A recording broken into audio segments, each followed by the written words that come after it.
ብዙዎች የአፍሪካው ቸጉቬራ ብለው የሚጠሯቸው ቶማስ ሳንካራ የመንፈስ ልጅ ናቸው ብለው በሚናገሩላቸው የቡርኪና ፋሶ መሪ ኢብራሂም ትራኦሬ ላይ ሊፈጸም የነበረው የግድያ ሙከራና ሊከናወን የነበረው የመንግስት ግልበጣ ተግባር መክሸፉ ተሰምቷል።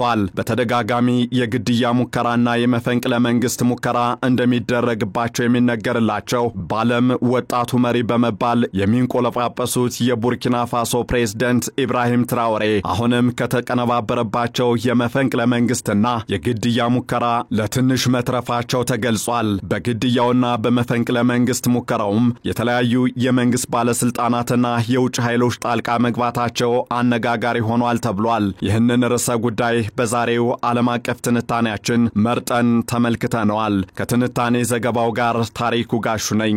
በአውሮፓውያኑ የዘመን አቆጣጠር ሴፕቴምበር 2022 የቀድሞውን የሀገሪቱን ፕሬዝዳንት ፖል ሄነሪ ሳንዳኦጎ ዲምባን መንግስት በመፈንቅለ መንግስት በመገልበጥ ወደ ስልጣን የመጣው ወታደራዊ ኃይል መሪ ሆኑት ካፒቴን ኢብራሂም ትራኦሬ በበርካቶች ዘንድ ትኩረት ያገኙ መሆናቸው ይነገራል። ካፒቴን ኢብራሂም ትራኦሬ የምዕራብ አፍሪካዋ ቡርኪና ፋሶ ከዓመታት በፊት ድንገት አይታ በቅጽበት ያጣችውን ፓን አፍሪካኒስትና ማርክሲስት ቶማስ ሳንካራን ዳግም በሌላ ስጋ ሕያው ሆኖ ያገኘችበት ነው እየተባለም ይገኛል። አብዮተኛው ቶማስ ሳንካራ በ33 ዓመት እድሜያቸው ገና በለጋነት ወደ ስልጣን ሲመጡ ዛሬ የመንፈስ ልጃቸው እንደሆኑ የሚነገርላቸው ኢብራሂም ትራኦሬ ደግሞ በ34 ዓመታቸው ፕሬዝዳንት ሆነዋል። ሳንካራም ሆነ ትራኦሬ ወደ ስልጣን የመጡት ደግሞ በመፈንቅለ መንግስት ሲሆን ሁለቱም በወታደራዊ አገልግሎታቸው የተመሰገኑና የካፒቴንነት ማዕረግን በአጭር ጊዜ ያገኙ መሆናቸውም ሌላው የሚያመሳስላቸው ነገር ሆኖ ይጠቀሳል። ከዚያም አልፎ ከአውሮፓውያኑ 1983 ጀምሮ እስከ ተገደሉበት 1987 ድረስ የቀድሞዋን አፐር ቮልታን የአሁኗን ቡርኪና ፋሶ ሲያስተዳድሩ የአፍሪካው ቸጉቬራ የሚል ቅጽል ስያሜ የተሰጣቸው ሲሆን አፍሪካ ከጥገኝነት መውጣት አለበት በሚል አቋማቸው ይታወቁ ነበር። የእርሳቸውን መንፈስ ወርሰዋል የሚባሉት ካፒቴን ኢብራሂም ትራኦሬም ተመሳሳይ አቋም የሚያራምዱ መሆናቸው ይገለጻል። ከሰሞኑ ደግሞ ማለትም ከትላንት በስቲያ በኒህ የሳንካራ ትንፋሽ የግቡም የራዩም ተናጋሪ ናቸው በሚባሉት በቡርኪና ፋሶ ወታደራዊ መንግስት ጊዜያዊ ፕሬዝዳንት ካፒቴን ኢብራሂም ትራኦሬ ላይ የግድያ ሙከራና የመፈንቅለ መንግስት ሙከራ ሴራ ሲሸርቡ ነበሩ የተባሉ አካላት ሴራቸው እንደከሸፈባቸው ተገልጿል። ሆኖም የሀገር ውስጥ ከፍተኛ ባለስልጣናትና የውጭ ኃይሎች ተሳትፎበታል የተባለውን መፈንቅለ መንግስት የትራኦሬ አስተዳደር ባጭሩ ቀሽቶታል እየተባለም እየተገለጸ ይገኛል። የፈረንሳይዋን ቅኝ ግዛት ያኔዋን አፐር ቮልታን ቡርኪና ፋሶ ወይም የታማኝ ህዝቦች ምድር ሲሉ የሰየሟት ቶማስ ሳንካራ በከዳተኞች የተገደሉባት ሀገር አሁንም በትራኦሬ ላይ መሰል ሙከራዎች እየተደጋገሙባት ነው። ወጣቱን ደግሞም ህልመ ብዙ የነበሩትን ሳንካራን የወለደችው ቡርኪና ፋሶ ሳንካራን ገድለው ፕሬዝዳንት የሆኑትን ብሌዝ ኮምፓወሬንም ወልዳለች። ዛሬም በትራኦሬ ዘመንም ቡርኪና ፋሶ አቤልንም ቃይልንም ባንድ ጓዳዋ ሁለቱንም ባንድ ላይ ይዛ ቀጥላለች።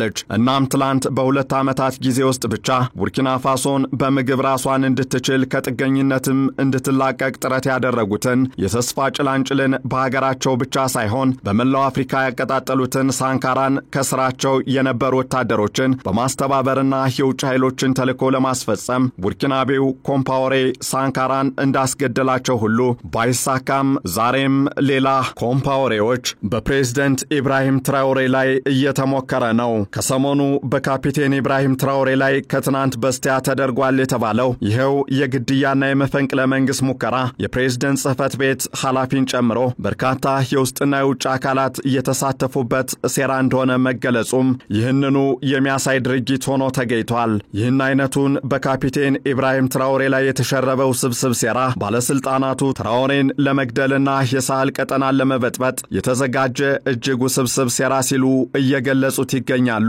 ሴራውን በማክሸፍ ሂደትም ተሳታፊ ናቸው የተባሉ አንድ ከፍተኛ ባለስልጣን መታሰራቸው የተገለጸ ሲሆን ባለስልጣኑ 25 ቢሊዮን የምዕራብ አፍሪካ ፍራንክ ወይም 41 ሚሊዮን ዶላር ሴራውን ለማስፈጸም እንደተከፈላቸው መናዘዛቸው ተሰምቷል። ስማቸው ያልተገለጸው ከፍተኛ አመራሩ በፈረንሳይ መንግስት ተሳታፊነት መፈንቅለ መንግስት ለመፈጸም የሚያግዙ የጦር መሳሪያዎችም በጎረቤት ምዕራብ አፍሪካዊቷ ሀገር ኮትዲቯር ተባባሪነት እየገባ እንደሆነም በምዕራብ በምርመራ ወቅት መግለጻቸው ጉድ ያስባለ ጉዳይ ሆኗል። ሆኖም በትራኦሬ አስተዳደር ሰፍረው የነበሩ ወታደሮቿን እንድታስወጣ የተደረገችው ፈረንሳይ የሴራው ጠንሳሽ የጦር መሳሪያው አቀባይ ሆና ስትገኝ የኮት ዲቫሩ ፕሬዝዳንት አላሳን ኦታራ መሳሪያዎቹን በሀገራቸው በኩል እንዲገቡ በመተባበር ከፍተኛ ሚና ተወጣዋልም ተብሏል። በሂደቱም በርካታ የውጭና የሀገር ውስጥ እንዲሁም የጎረቤት ሀገራት ዜጎች መሳተፋቸውም እንዲሁ። እናም በሀገሪቱ ኢብራሂም ትራኦሬን በመግደል መፈንቅለ መንግስት ለማድረግ የተሸረበውን ሴራ መክሸፍ ተከትሎ የቡርኪና ፋሶ የጸጥታ ሚኒስቴር የተሸረበው ሴራ በሀገር ሉዓላዊነት የተደረገ ክህደት ነው ሲል ገልጾታል። ሚኒስቴር መስሪያ ቤቱ ቡርኪናቤዎች የውጭ ጣልቃ ገብነትንና አለመረጋጋትን ለማስቆም ከሚታገለው ፕሬዝዳንት ትራኦሬ ጋር በትብብርና በጥንካሬ መቆማቸውን ይቀጥላሉ ሲል ያስታወቀ ሲሆን ክህደት የፈጸሙትን ከፍተኛ አመራር ጨምሮ 9 ሰዎችን በቁጥጥር ስር አውያለሁ ብሏል።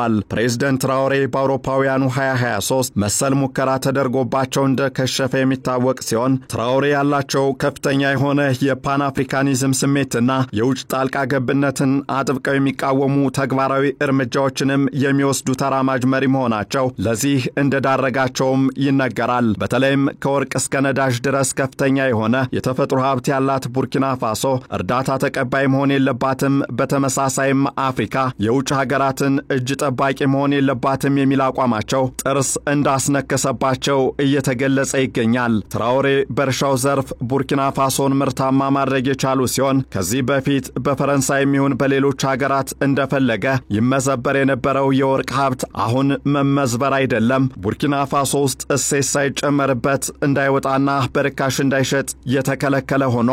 ለዚህ ደግሞ የወርቅ የማቀነባበሪያ ፋብሪካዎችን በሀገር ውስጥ ገንብተው ስራ አስጀምረዋል። በዚህ አይነቱ ሂደት ጥቅማቸው የተነካባቸው እንደ ፈረንሳይ አይነት ሀገራትም ጥርስ ነክሰውባቸዋል እየተባለ እየተገለጸ ይገኛል። ከዚህ አለፍ ሲል ደግሞ ቡርኪና ፋሶ 40% የሚሆኑ ግዛቶቿ በአልቃይዳና በአይኤስ የሽብር ቡድኖች ቁጥጥር ስር የምትገኝ እንደመሆኗ የውጭ ሀገራት ጣልቃ ገብነት ሲታከልበት የትራኦሬ መንግስት እንዲፈረካከስ ለማድረግ የታቀደ ሴራ መሆኑም እየተገለጸ ይገኛል። እናም አሁን ጥያቄው ቡርኪናቤዎች እንደ ኢብራሂም ትራኦሬ ያሉ መሪዎቻቸውን በመጠበቅ የሀገራቸውን ሉዓላዊነት ከውጭ ጣልቃ ገብነት ለመታደግ ምን ያህል ርቀት ይጓዛሉ?